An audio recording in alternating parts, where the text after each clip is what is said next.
it just dies. The television show stops right there. And I'm like, are you kidding me? And you can imagine what the people at NBC were saying. Way worse than that. And now the Kings had to take a timeout. And then it comes back where all of a sudden you just see the skyline of Los Angeles, and it sounds like John Forsland and Brian Engblom are talking to me through a phone. And I'm thinking, oh, are you kidding me? Like the action that was happening before that break, this is when you have technical difficulties? And believe me, I've been there. I know how it works. There's nothing you can do about it. It happens. It drives you crazy. The guys on the air might not have even known it was happening. But, I guarantee you the production guys were going out of their minds. The executives were going out of their minds. But to their credit, by the time the timeout was over that LA called after the icing, they got it fixed. So good for them. And great for the viewer because what ensued after that was just awesome. It was so fun to watch. And the Kings forced the Game 7. Another Game 7. Third one this week. And I think it's going to be great. I think it's going to be a fun Game 7 to watch. I really do. So that's what's going on in the Western Conference. The Blackhawks are waiting for an opponent. I think the way the Boston Bruins could go home for a Game 7 and not show up like they did in Game 6 in Montreal.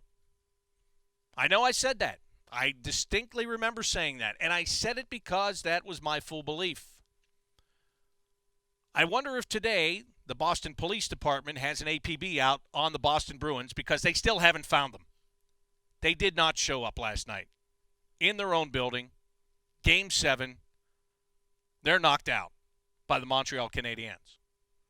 Now, if you want to go back a little bit further on this show and reach into the archives, I also said that Montreal is the one team that presents a problem for the Boston Bruins.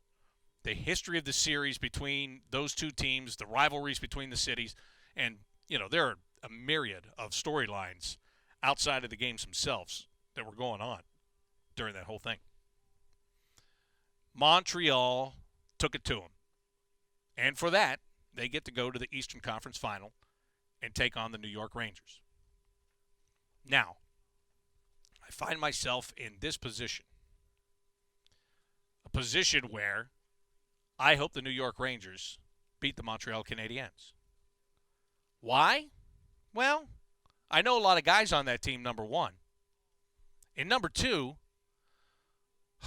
if a Canadian team were to win a Stanley Cup for the first time in over 2 decades, that just might be too much to bear. Anyway, that series, I don't even know what to make of that series. To me, Montreal, on paper, do I think Montreal wins that? Yeah, I do. But I thought Pittsburgh would beat the New York Rangers too. And I certainly thought they'd beat them when they were up 3-1. And none of that happened.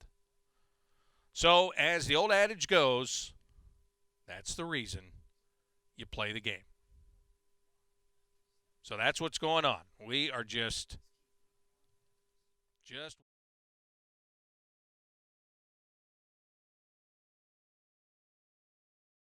final. That's all that's left to figure out, and then we'll move on from there. CBJ and 30 is the show. The hashtag is CBJIN30 for you to get your questions in. And I know we've got some good ones here today. And there is one. Mark Scheig says, what do you make of the talk of the Penguins chasing Mike Babcock if they fire Dan Bylsma? I think this is a very intriguing situation. Mike Babcock has 1 year left on his contract with the Detroit Red Wings.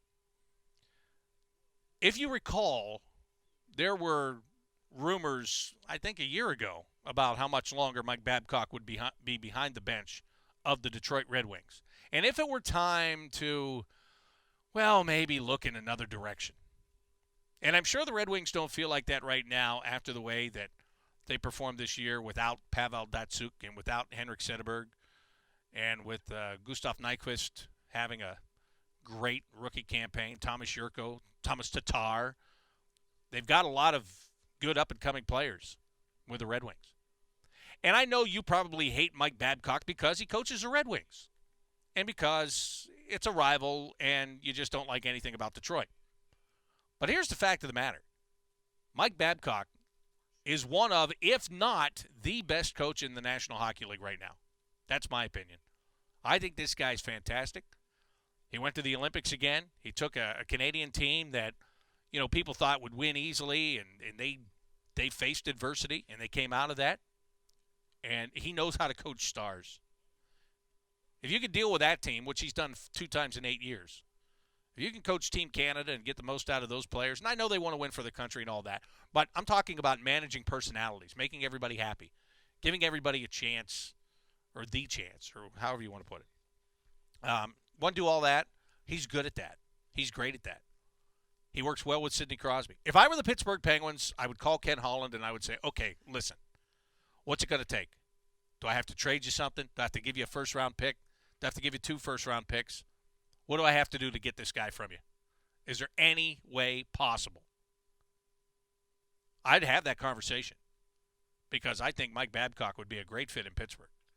I think he already knows Crosby from the Olympics. I think he could deal with the Crosby-Malkin situation. He already deals with it in Detroit. He's had plenty of star-studded players that he's had to, I want to say appease because you get the impression that the star players like that kind of control what goes on. But maybe he doesn't appease them. Maybe he just says, look, I know you're great. I get it. I'm going to put you in a position to succeed. Other than that, you let me do my job, you do your job. I don't know how he approaches it. He comes across as that kind of guy. He comes across as that very gruff and mean and my way or the highway kind of guy. But I don't know if he's really like that. I don't know. But I do know this. He has a knack for managing. Personalities, talent, and winning. So if I'm the Pittsburgh Penguins and I think there is even a sliver of hope to be able to pry that guy away, I'm making the call. I would have made it yesterday. I would have made it 35 seconds after Game 7 ended. Just to see. You know what? It's just like asking a girl out. The worst she can say is no. That's really it. And 2 years later, come back and wish she had said yes because you're not the dork that you used to be. Now you're a successful guy. You know what I'm talking about. But I don't know if the Penguins will do that. I don't know if it's possible, but they think they should. John Cassidy wants to know, are the Montreal Canadiens for real, or did Boston just not show up last night? I think it's a combination of those two things.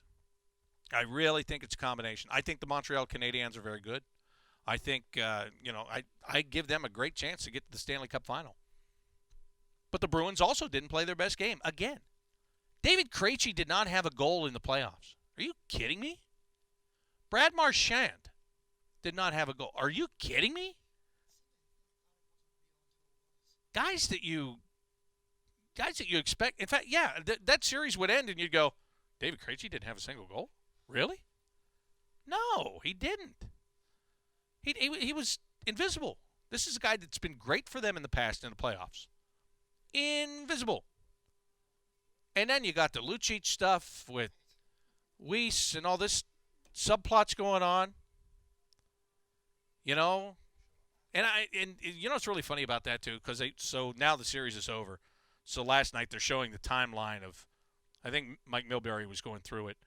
Well, here's why there was animosity. It all started with that one goal that Lucic scored and was pounding his chest as he went to the glass. And I'll tell you the truth. When I saw him do that, I thought, wow, that normally doesn't sit well in the National Hockey League. That's a whole look at me. The fist pump, the drop to one knee, scrape the ice with a glove, that's acceptable. I don't think anybody has a problem with that kind of stuff. It happens all the time. You're celebrating your goal. You start pounding your chest 100 times, that's basically saying, look at me, did you see what I did? That's more of a NFL, NBA, that's more of a made-for-TV type thing, quite frankly. That's more of a, hey, let's play a video game and look what this guy does. And that doesn't sit well in this league. I'm okay with guys celebrating. I don't think they should take away celebrations. And in fact, the whole ride the stick like a horse and shoot the stick like a gun. I don't even care about that. I don't. I think that's just that's your emotion, get your own emotion out. But that hammer in the chest, that's a, hey, look at me. And then, of course, the Canadians did it, mocking him. And that's why. Just, hey, here's an idea. Don't do it. And then nobody will mock you. How will that be? And then if they mock you, go knock their block off. It's hockey. So, anyway, that and the whole handshake thing. And that, and then I hear Milbury going, well, the handshake line is supposed to be respect and not supposed to be. Yeah, I know that. But where do you think that emotion is going to go? You're in a handshake line. Is it? I know it's supposed to be a gentlemanly act and this and that. And it's always a feel-good deal. But you know what? People are still human. And once in a while, those things are going to happen. And once in a while, emotions are going to spill over. Now, on that thought process, Bradley Hochter says, I think the Canadians need to be less concerned about respect and more concerned with playing hockey. Well, I guess that's, PK Subban saying they haven't gotten much respect and they're earning it. That's the fact of the matter. They're earning respect. They're going to the Eastern Conference Final.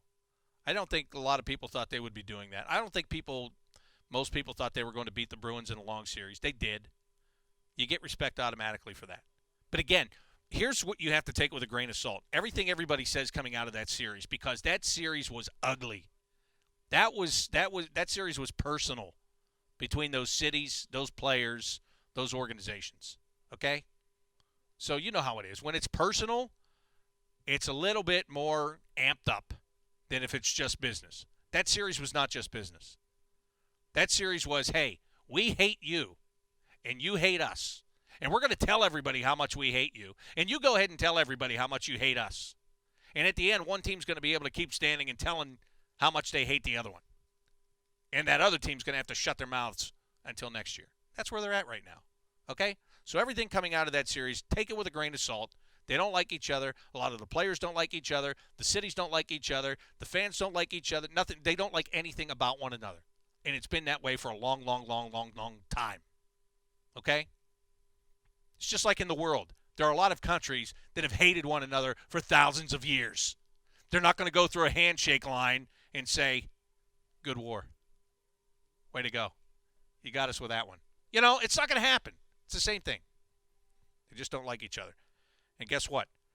They're allowed to not like each other at all. And I have no problem with it. I really don't. I think it's good. People are still talking about it. Jacket Jim says, do you think it's likely the Kings can pull off another win in Game 7? I do. Absolutely I do. They've shown they can do it. When their backs are against the wall, they were down 3-0 to the San Jose Sharks. How could I bet against them in a Game 7? They can do it. Now, that being said, if the Anaheim Ducks come out at home and romp all over them, that won't surprise me either. What you can do and what you will do are certainly two different things.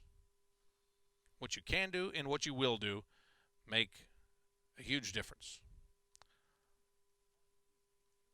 Garrick Todd wants to know, what's the impact that social media has had on the growth of the Blue Jackets as a fan base and as an organization?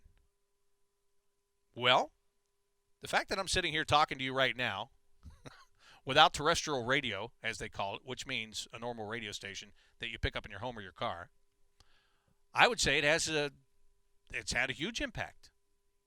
It's the next wave. And it spreads the word. Gets the word out, keeps you engaged, keeps you connected, keeps us connected with you. I think that's the beauty of it. You can, you build your own little kingdom in a way, and you're interested. There are things you want to find out, and you've got that information at your fingertips so much more easily than you ever did before. As I said yesterday, texting is like 2 years ago. How about faxing? How do you do that? The fax has gone to the point, instead of faxing, you might as well roll it up, put a rubber band around it, and give it to a carrier pigeon. Same thing. Nobody does it. Well, I shouldn't say nobody. Some people do it. But not very many. Joe Chirpek wants to know, I love Cam Atkinson, But how does a smaller skill guy fit into our overall system? Would he do better somewhere else like Marion Gabrick? It's a good question, Joe. But he fits. He can fit. Let's put it that way. He can fit. You've got a lot of big guys, a lot of strong guys. Yes, they skate well, but I don't think anybody is quite as quick as him when he's on top of his game. When he's skating well, he adds a dimension that some of those big guys can't bring. Now, is he going to go driving to the net and overpower somebody and knock a defenseman out of the way and be there to pick up a rebound and put it home after doing all of that in succession? No, he's not. That's not his game. But is he going to be able to get the puck, stop, start, let a guy go by, spin around another guy, make a pass or take a shot? Yeah, he is. And the key with Cam, and the key as to why he got scratched a couple of times late in the year is he wasn't doing that. He wasn't playing that game that makes him effective. He was trying to be somebody he wasn't. And that just doesn't fly. Just doesn't work. He's got to be that small, shifty guy that finds the small spaces and makes it happen. How about Beth? Beth is listening today, and she's got the World Championships on mute to listen to this show. So does my boss, Russ Mollahan. Who's playing, Russ? Canada-Denmark. Let me just scoot right to the edge of my seat. I won't need the rest of it. There's nothing like a Canada-Denmark. Or is that over? Oh, it's over? 6-1. Canada won that, right? 6-1? I mean, when you said Canada-Denmark, I knew who won. Unless all of a sudden the planets aligned and there was some apocalypse, I knew who won. So what are they doing now? Giving out the medals? Everybody's on the blue line giving out the medals? And I'm actually glad Russ is here because he just turned that TV monitor for me to see, and the minute he did, it got all fuzzy, which just shows him that thing is junk and needs to be replaced. And if he doesn't deal with that, he'll just leave it for me next year. So maybe now I can get him to replace that thing. Jess P. wants to know, who's your pick, the Canadiens or the Rangers? Tough one, like I said earlier. Really tough because I could see this thing going either way. Man, and you can't even break it down and say which goaltender is better because Carey Price and Henrik Lundqvist right now are both on top of their game. They are on top of their game. It comes down – I just started to laugh because I thought one of these teams is going to the Stanley Cup final, which potentially makes me sick to my stomach either way. Wow. So I will pick – wow, I picked the Bruins yesterday and they lost, so I don't know if my pick helps you or not. But what about picking the Rangers? What about it? And again, I like Derek Brassard. I like Derek Dorsett. I spent a long time working with those guys, both here and in Syracuse, and I wish them nothing but the best. John Moore, I would love to see him get a chance to play in that big of a situation. I heard Anton Strawman interviewed after the Penguins game the other night. The Pittsburgh radio, I love, of all people, they had Anton Strawman on with them. Why? I don't know, but I like him. He's a likable guy. And I guess I'd like to see those guys go play in the Stanley Cup final. So I'll pick them, which means now they'll probably lose because I picked them. But anyway, we'll see what happens with that. Tim Ho says, how far away is Dylan Hetherington? His size is exciting. You know how many times I've heard that about different players? Just looking at them, the eye test, they pass the eye test. By the way, pauses in this business are the key. Pauses are the key. That's all I'm going to say.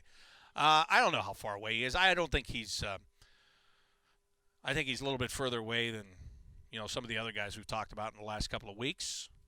But size is something in this game. If you have size and you can move, and if you're a puck moving guy, then you can't. I don't count any of those kind of guys out. Now, is he as close as a Wenberg or a Reichel or something like that? I don't think he is. But that doesn't necessarily. That doesn't mean that he's not that close. Okay, we'll do one more here. One more today. Bowie Gutkowski. What? Guys are getting creative, man. Either that or some mother was really creative naming her child. What are the contracts that are up this year? Derek McKenzie's up. Nikita Nikitin is up. I think Matt Fratton's up. Who else am I thinking? Nick Schultz would be up. Got him at the trade deadline. So those are the guys that you look at and decide who's coming, who's going, who's staying, who's leaving, and all that kind of stuff. So those guys, not a lot. Not a lot. See, that's the good thing. Again, not a lot. There will be a lot of consistency when this team hits the ice again for training camp in September. There will be a lot of faces that you, not only that you recognize, but a lot of faces that played key roles and will play key roles again. And that is the reason to be excited. That is why you want to, that's why you want to buy in, because these guys are getting better. Speaking of one of those guys I just mentioned, Derek McKenzie, he is going to be here tomorrow. It will be Front Street Friday tomorrow from, does it start at noon, guys? 11:30 tomorrow? All right, it starts at the same time as the show. But we'll be able to get Derek McKenzie before he has to go to work tomorrow and sign autographs. Perfect. So Derek McKenzie will join me tomorrow. I don't know if he has any insight as to his situation with his contract or not, but I can ask him. The worst he can say is, no, it's still the same. So we'll find out tomorrow. So as you think about tomorrow, think about this. And we'll tweet it, and I'll tweet it, and the Blue Jackets will tweet it before then. But if you have something you'd like to ask Derek McKenzie, send it. Because you're doing my job. So why would I not encourage that? But there might be something you want to know about Derek. Ask it. You can send it. Use the hashtag CBJin30. Okay, so we're having the technical difficulties with the music today because my day got all blown to heck. But you know what? You've made it a lot better. You really have. It's been a lot of fun to put another show to bed, and we'll do